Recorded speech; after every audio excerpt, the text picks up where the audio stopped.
भगवान बुद्ध और मांसाहार के नियम।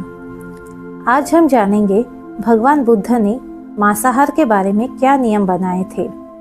भिक्षाटन के दौरान जो भी भोजन प्राप्त होता था, भगवान बुद्ध उसे स्वीकार कर लेते थे।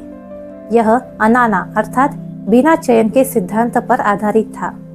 इसका उद्देश्य भक्षुओं में वैराग्य, संतोष और सांघ की व्यावहारिक व्यवस्था को बनाए रखना था।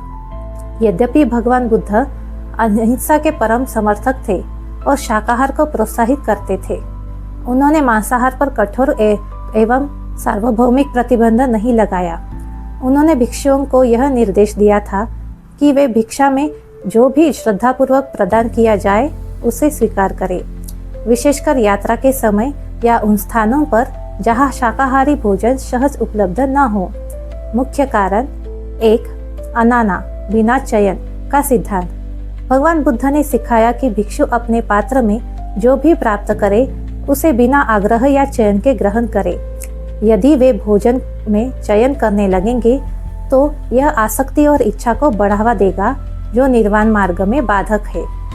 दूसरा, करुणा और व्यावहारिकता।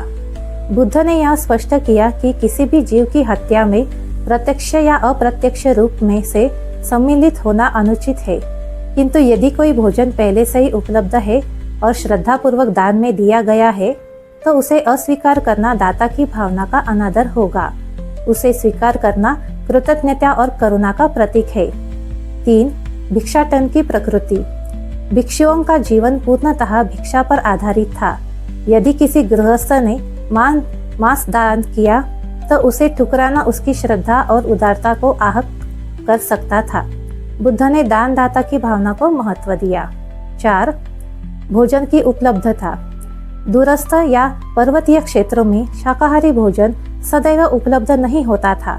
ऐसी परिस्थितियों में जो भी भोजन सुलभ हो उसे स्वीकार करना व्यावहारिक दृष्टि से आवश्यक था। महत्वपूर्ण स्पष्टीकरण। 3 प्रकार का शुद्ध मांस। भगवान बुद्ध ने केवल उस मांस को ग्रहण करने की अनुमति दी जिसे 3 प्रकार से शुद्ध माना गया हो, जिसे स्वयं भिक्षु ने जीवित प्राणी को मारते हुए न देखा हो, जिसके विषय में यह सुना न हो कि वह विशेष रूप से उसके लिए मारा गया है, और जिसके संबंध में ऐसा कोई संदेह न हो कि भिक्षु के लिए ही मारा गया है।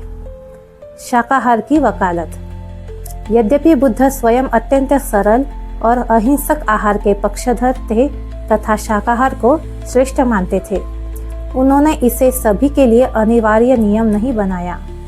उनका उद्देश्य मध्यम मार्ग का पालन और संघ की स्थिरता था। निष्कर्ष। संक्षेप में, भगवान बुद्ध ने मांसाहार को प्रोत्साहित नहीं किया, बल्कि भिक्षाटन के नियमों, दान की भावना और व्यावहारिक आवश्यकताओं के अनुरूप उसे सीमित परिस्थितियों में स्वीकार किया। उनका मूल संदेश अहिंसा, करुणा और आसक्ति से मुक्त जीवन जीना था। नमो बुद्धाय। धन्यवाद।